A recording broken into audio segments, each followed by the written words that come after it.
Welcome to Orange County Power Players, where we spotlight the personal, professional, and financial success stories of OC's top leaders.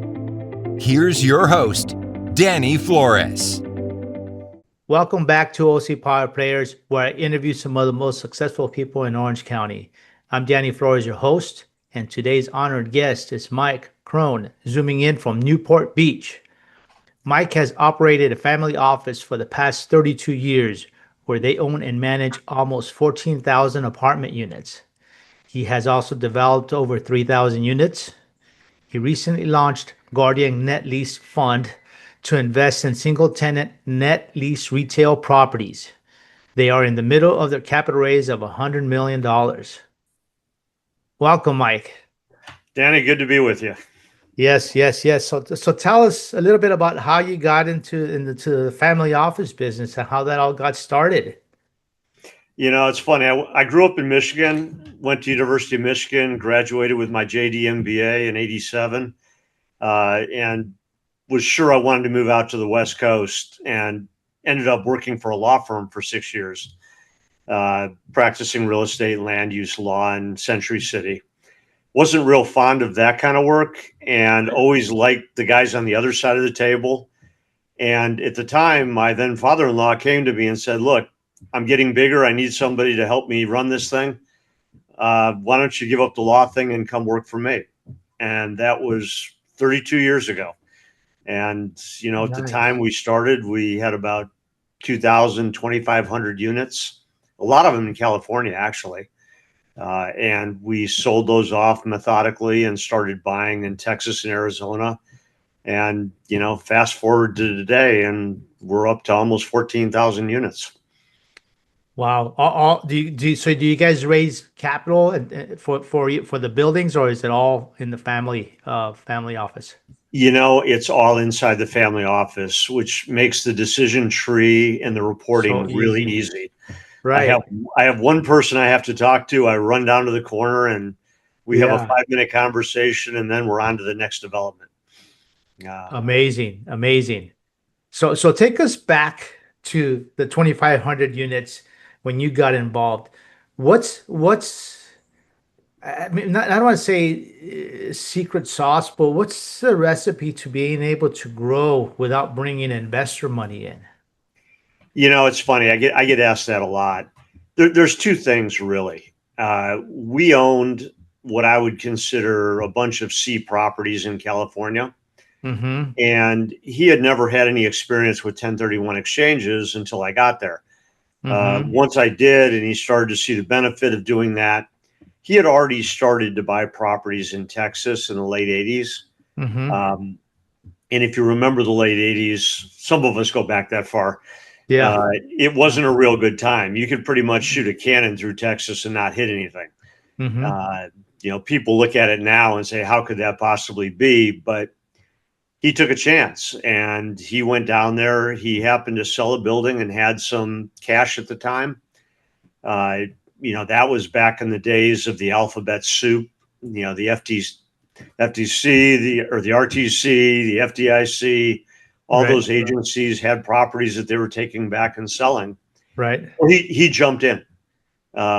He jumped in with both feet and never looked back. And that's the risk-taking element of developing your own fortune. He was in the right place, as it turns out, at the right time. We continued to buy properties in Texas, and later moved on to Arizona. But the real secret sauce, honestly, is continuing to invest your cash flow.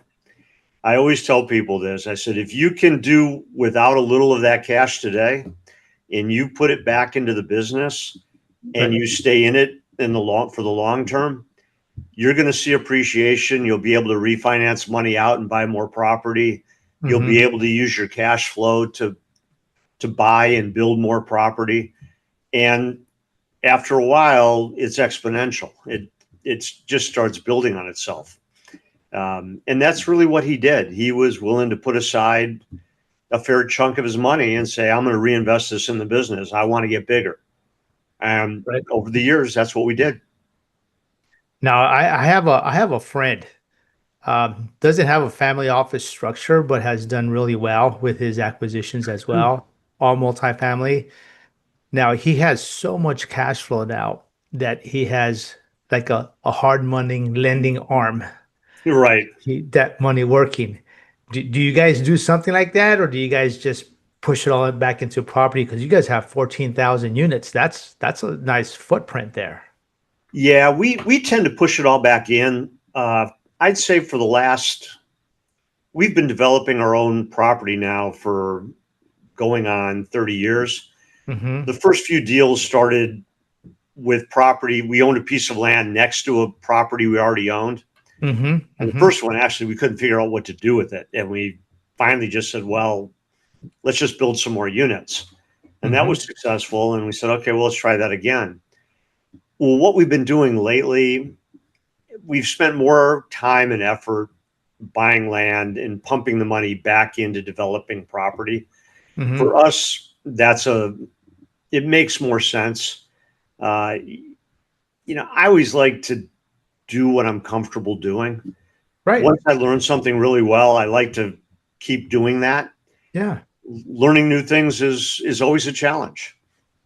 And if it's working and it's making money, like why change the Exactly. formula, right? Why struggle? Why struggle when you can have success? Right. Now let's take a step back to the beginning. You mentioned that you had C properties in California. Yep. Is that safe to assume that you sold those off and exchanged them into Texas and Arizona? Very, very safe. We had some in some of the hot spots like Stanton and Uh-huh. Hawthorne and San Bernardino. Actually, we owned 30 units in San Bernardino. They were bigger units. I mean, they actually were nice units. They Mm-hmm. just weren't in a very good part of San Bernardino. And he actually wanted to try to turn them into condos. Right, And right, right.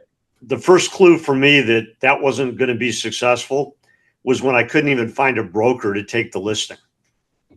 Well, that's a sign, right? He Yeah, knows he can't sell it. He doesn't want to waste time. exactly. And we ultimately sold that building and Right. traded it into a Texas property. Uh, but yeah, he looked up and he saw what was going on, and we were buying beautiful A and B plus properties in Texas and Arizona and selling C properties. We were upgrading the age of our portfolio. Um, I'll again date myself. When we started to go down to Texas, the initial analysis we did was, well, if we're buying an income stream and the cap rates in California are 6% and the cap rates in Texas are 8%, why wouldn't we take the 8%? Why would I 8% take and a product at 8%, you can't go Yeah, wrong with that. yeah. Well, now it looks like a pipe dream, but at the time we did, and because we're long-term owners, I'm less concerned about the appreciation. I mean, I am, because it helps us refinance and take Mm-hmm. money out and deploy it into other things. But I'm not as concerned as I would be if I were a private equity group where I had an exit and I Mm-hmm. needed to hit that exit to make my money and do those things. We're Right. looking at cash flow. Who cares what it's value? I mean, you do care the valuation, but that's not the critical point. It's the cash flow that you get out of the deal. That's exactly right. That's our primary focus. And again, as a long-term owner, we can do that. If we're a Right. shorter-term owner, it becomes more problematic. Right. Right. Exactly. And then once you have a large enough portfolio, then anything you can do, you can weather the storm in a sense that it's not as critical if you're pulling out the cash. No, we definitely, I mean, we don't leverage very heavily. Uh, I like to say I can go to sleep at night and not really worry about what the refinancing tomorrow may bring. In this environment, we were lucky. I mean, we ladder debt and we make sure that we don't have too much coming due at any one time. But even in this environment, yeah, we had to pay a little bit more for the refinancing that we did do. But I'm not worried about it because I know tomorrow or the next day, at some point, the Fed's going to lower interest rates and Mm-hmm. we'll see Mm-hmm. better times. Right, right, right. Exactly. Now, I'm hearing that Texas is doing something with their property taxes, which have historically been a little volatile because they can reassess at any time. Have you heard anything, and how does that affect you? Texas is always trying to do something with their property taxes. They, you know, the way I look at it is the property tax we pay in California on a similar building is probably the same as what we pay in Texas on a similar building, even though the value in Texas is probably less than in California. The tax rate generally is around 2.5%, 2.6% down there. A while back, they limited what the schools could charge that was driving up that property tax into the threes. They keep coming back to it.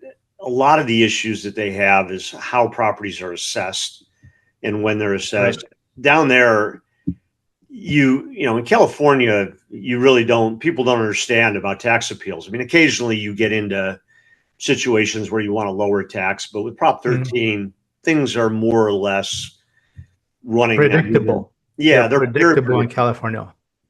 In Texas, they're all over the place, and you will almost file an appeal on every single property every single year, and you will file suit on probably half of those, you know, every year just to negotiate down to what a fair value should be. It's a much more difficult environment, and you know, I often wonder if they just do that to catch the people who aren't aware enough to challenge the rates. Right, you know, right. It almost sounds like you have to have a small team that just does that 100% of the time. You do. I mean, there's a whole cottage industry that's grown up around that. You know, we have outside consultants who help us do this and file the appeals, and you know, our associate general counsel and vice president of real estate have to look at them all the time, just to make sure we stay on an even footing. In Arizona, I don't do anything. I mean, 5%, 5% a year. Yeah, and they have an even more bizarre. They have a limited property value and a full cash value. I have never yet had anybody be able to explain to me what the limited property value is. I just know it's less than the full cash value, and generally speaking, it's less than what I would value the property at. Right. So we just say, guys, that's good with us. We'll go ahead. Right. Easy enough. But I think, to your question, I think they are trying to work out something in Texas to balance this out a little bit better and make the valuations a little more fair. The assessment districts are starting to realize that this is requiring a lot of manpower on their side. To be able to deal with this, and that doesn't do anybody any good. So whatever they think they're gaining, they end up spending it, and then some from that, so it doesn't work out as well. Exactly. That's exactly what's happening down there. So now there's been a lot of new supply, both in Texas because of the growth, and in Arizona because of the growth. And I think we realize that there should be a huge drop off in new supply in 2026, per CoStar's predictions. How does that look like for you, and what you guys are planning to do, and maybe picking up the pace in acquisitions, or how does that change your outlook and business plan in both of those two states? Yeah, no, we see the same numbers you do, and I mean, I can tell you exactly how we look at it because we started a 760 unit project last March, right into what everybody said, you know, all the private equity groups and everybody else was dropping off. And we looked at it and we said, well, you know what, we're going to start delivering product mid 25, which we did. And we'll be delivering product right into this slowdown in the market. We're looking actually, quite honestly, at developing more property. I've always been a little counter-cyclical. I tend to like jumping in when people think the market is lousy, because if you wait for the right time, you're always going to be late. 100%. Yeah. And we've jumped in. I mean, the last project we completed in Gilbert, we started in February 2020. You have to think about that for a minute. Yeah. Does that mean plans and design at 2020, not breaking ground till Breaking ground in 2020. how many units? That was 408. Okay. And there So was how a long should moment that take to build so that anybody who's listening gets an idea? that one took us about 30 months. Okay. Uh, it moved along very, very well. And quite honestly, because of what happened in the marketplace Mm-hmm. following the original COVID, I won't say the discovery, but when everybody shut down and then started to get back to things, Mm-hmm. Mm-hmm. because of how good the rental market was, we Mm-hmm. leased that project up quicker than any project I've ever done. We literally couldn't open the buildings fast enough to meet the demand that we had. That's never happened before. We also, because when we started, everybody else pulled up stakes. We were lucky. We were just breaking ground. So what does that mean? A lot of grading, a lot of underground utility work, Mm-hmm. outside work. Right. We didn't have people in buildings. Right. So we were able to manage the COVID problem as well as developing, and nobody else was developing. So we had their full attention. Interesting. So Yeah. that, So you're go ahead. able to do this against the herd, I guess, in a sense, because you don't have the hurdles you have to meet for investors, where the PE firms and all the other developers have to watch the numbers. That's exactly right. When we started our latest project, there were a number of projects right around us that ended up being put on hold because interest rates went up. Mm-hmm. The profit for the sponsors didn't look so good anymore. Mm-mm. They weren't willing to take that chance. We look at it and we say, okay, the worst thing that's going to happen if we miss our numbers is that in 12 months, we'll mark our rents to market again. And we'll keep doing that until we get to a point where we find the deal is profitable or Catch making up. what we expected. Right. Right. So for us, it works out well, which translates into exactly what you said. We can move in when others are moving out. Right. Right. Nice spot to be in. Nice position to be in to be able to do that. It is. Now you can ask me why I decided to do my own private equity thing, because I put myself in the exact opposite position. Right. Because you guys are doing $100 million raise. So tell us a We're little bit about that. we're doing that. I wanted to do something on my own as well outside of the family, and this was what we thought a good start to developing our own private equity firm.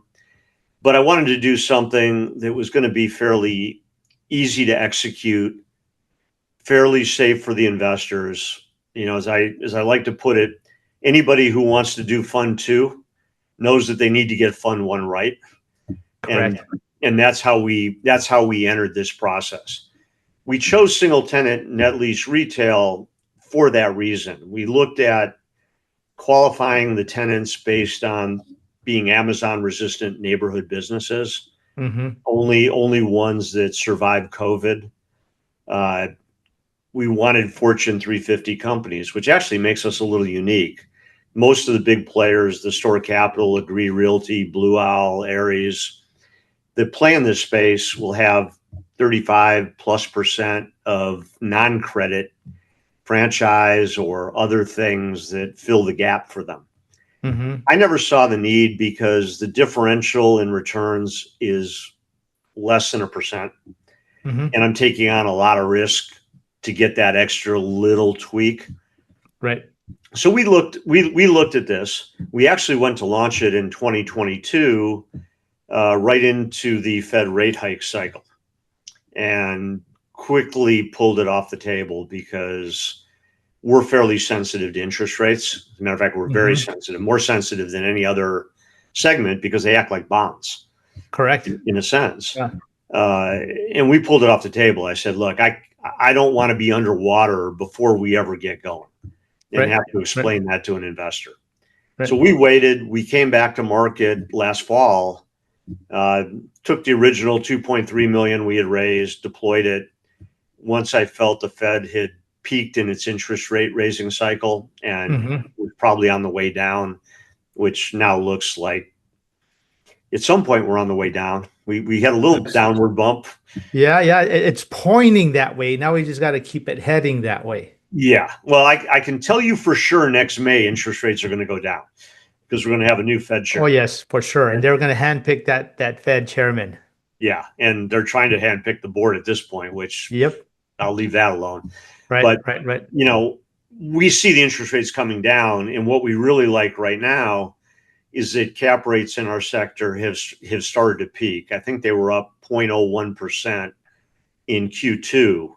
Mm-hmm. And with interest rates having dropped a little bit already, and the looks like the Fed's going to start lowering maybe even in September, Mm-hmm. I think those cap rates have peaked and are going to start coming down, Right. which adds a nice little layer of return to what is otherwise a very stable, very tax advantaged investment. Mm-hmm. Right. Now, okay, I want to ask you same question for both. One, for the apartment side and the family office side, do you guys self-manage? And the same question for the fund, because single tenant triple nets are easier to self-manage, so you don't have to have those management fees. The answer is yes and yes. And I don't know if that's because I grew up in that environment or because it's absolutely what I think the right thing to do. But yeah, on the multifamily side, we manage everything we own and we own Mhm. everything we manage. We don't do third party, but we manage our whole thing. I have an entire team that's devoted to doing that. Mm-hmm. To me, and it's funny, I just had this conversation with a gentleman who used to be the chairman of one of the major players in the multifamily space. Right. And he said, "Are you an idiot? Why are you managing?" And I said, "Well, for me, it gives me the control over what we're doing. I don't have to worry or explain to a management company who may have other interests what it is we want to do and how we want to get there. I can Mm-hmm. do it ourselves. We have the infrastructure to do it. I'm not building a company from scratch to manage property. Mm-hmm. For us, it just gives us a heck of a lot more control and the ability to maintain the properties the way we want to maintain for long-term benefit. And it just, it's worked out really well over the years. Mm-hmm. We can debate whether we would have been more successful or less successful. It's how many Yeah. angels can dance on the head of a pin. I don't know. Yeah. But to us, Yeah. it seems the right way to go. And on the single tenant side, yeah, it's tremendously easy to manage these things. Mm-hmm. Somebody asked me that once. He says, "Well, what are you doing for your management team?" I said, "What team?" I said, "Yeah, I can have one guy checking the property taxes and insurance and driving out to the properties every year to make sure they look good, and we're done." It's a one-man show to be able to just keep an eye out, basically. Yeah, the tenants have every incentive to keep their properties looking good. They're the ones that suffer if they don't. Right. Exactly. Now, just so that anybody who's listening, what do the returns look like for an investor coming into the fund? What's the minimum? What's the ability to liquidate? Tell us a little bit about that. Sure. The minimum investment is $250,000. We're set to be a 5-year fund, which we designed to really correspond with what I think the next interest rate cycle may be, Mm-hmm. so that we can hit the best values at the end of the day. The returns, we look at a 5 to 6.5% cash on cash paid quarterly. The nice things about these, because they're bond-like, rent shows up in the mailbox on the first of the month. We pay the mortgage on the 10th of the month, and the rest we stick in our pocket. So once we buy property, the returns are pretty much set in that range. Mm-hmm. The nice part for investors is they get some substantial tax advantages. We do cost seg studies on all of our properties, so we're able to take full advantage of the bonus depreciation, which went from 60% in 24 to 100% this year. Right. Nice bump. And I can tell you that a $250,000 investor last year got a K1 with about $140,000 loss from all of that accelerated appreciation. So that 5 to 6% really looks like a tax-free return. or helps investors offset, other passive income they have. The overall return, because of where we see the entry point and the appreciation, we see in the mid to upper teens. 18.2 is our published return. That depends on getting the cap rate compression that we see. And the way I always look at that, our segment is probably the highest correlated interest rates. It's about 0.79% correlated, which means that if I see a 1% drop in interest rates, I'm probably going to see about a 0.79% drop in cap rates. We're trying to buy at a 675 cap. I don't know where the neutral Fed funds rate is. It's not zero anymore. I think those days are gone. Yep. But is it 3? Is it 2.5? Is it 3.5? It's probably going to land somewhere in there. If we can see a 2.5% drop, which gets us down to 275, 3, we should see about a 2% cap rate compression, which gets us to the upper range. That is huge, a 2% drop in cap rates. Yeah, I mean, that's why we try to use a range, because anybody that tells you they know where this is going, that's just silliness. Nobody knows. I make my bets on the direction of where things are going, right, and what the likely outcomes are. And beyond that, we buy the best properties we possibly can. We think there's a little bit of a potential boost for us in aggregating 70 to 85 stores, because we had some conversations early on with Ares Capital, and they can't write checks for $3 billion. They don't have the manpower to do that. They need to buy portfolios. By building a portfolio, we think there's even a premium to whatever the existing cap rate is for somebody to take us out down the road. Or an exit. Yes. That's a really good structure to be able to do that. And you should assume you'll be successful doing that. So that's awesome. Congratulations on that. Thank you. Another question. You haven't raised capital before, is that correct? Because everything's self-funded. So how difficult is to market and say, all of a sudden, I'm going to put $100 million together to do acquisitions? Very hard. In today's time, too, right? Because that's part of it. In today's times, 2024 was an exceptionally difficult year for a lot of reasons. And one of our advisory board members is a CFO for a major private equity player. They've done 9, 10 funds. And he said, Mike, don't even worry about it. We can't even raise money in this environment. Everybody's sitting on the sidelines waiting to see what's going to happen with the election, what's going to happen with interest rates, what's going to happen with the economy. I said, okay. And we get into 2025, we've engaged some other people to help us raise capital. We realized very quickly that, we didn't have the internal staff to do it. So we've had to hire third-party firms to help us. And we're really right in the middle of that right now. I see the environment getting better. I think people are starting to realize that, again, if they don't get in now, they're going to be late. Once the Fed starts lowering interest rates, I think everybody is going to run to the starting line and say, okay, now we know it's safe to stick our foot in the water. Yeah.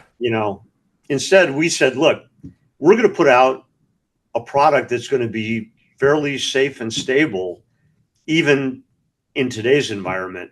And if we get the interest rate drops, we're going to make a lot more money at it.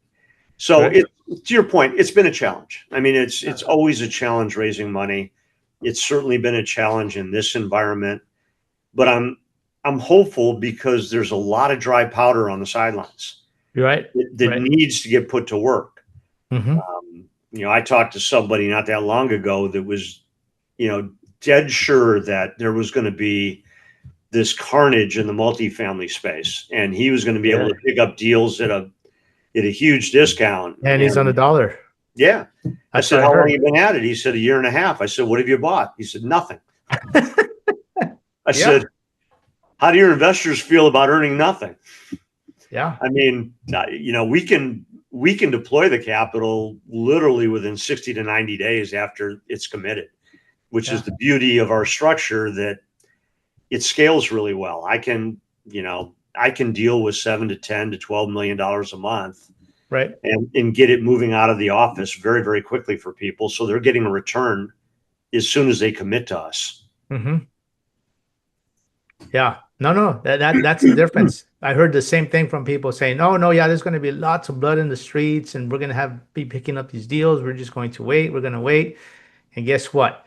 And I think you and I might agree we're at the bottom of the market right now, pointing up, because if these rates start coming down, then now it's going to become competitive again, like it was. 100%. I couldn't agree with you more. And the idea was to have continued to buy in the last 3 years, looking for the right deals, because I believe that any deal that you've purchased, boy, it's just going to be like golden. I would think so. I would definitely think so. And a lot of people are pointing to the big debt, excuse me, the big debt bomb that's coming up in 27. The Mm-hmm. massive amount of commercial real estate loans are out there. Mm-hmm. But I have a feeling that the Fed is going to solve that problem for the banks, and the Oh yeah, banks for sure. banks don't want to take those properties back. Mm-mm. Nope. They've been hanging on, and with dropping interest rates gives everybody the window to get into and do a refi. Yeah, no. So I think the time definitely is now. Yeah. Anybody who waits from now is going to be behind the eight ball. Right. Now, here's one other question. Okay, so anybody who's listening, right? You got college kids coming out of college. They want to start investing. They're barely starting the career. What would you say? And the environment is 100% different than it was 30 years ago. How would you say somebody gets started in the multifamily space, building a portfolio to end up 30 years from now looking like you guys? Yeah, boy, it's tough right now. Right. It ain't It easy. is very tough. The best thing you can do, and it's what we did, and it's all relative because now you need more money than ever to be able to start. Mm-hmm. Buy the duplex, buy the single family home and rent it out. Buy whatever you can get your hands on to buy and rent, because ultimately assets are going to appreciate in value. They just, Mm-hmm. over the long haul, they will definitely, if you can manage the cash flow, if you can get enough cash flow to be able to survive and make the Mm-hmm. payments, make the property tax payments, maybe tuck a little money away and start doing that, start on a small scale. I mean, Right. the first building I bought with my dad, I bought a sixth of the building. We had a 6-unit apartment building in Ann Arbor where I went to school. Mm-hmm. Mm-hmm. And, I took that money and I went down, bought some units in Dana Point, a Okay. duplex and a triplex and a Yeah. fourplex, and sold that and had more money, and then bought a 52-unit apartment building. It just takes time. I mean, but waiting isn't going to help you.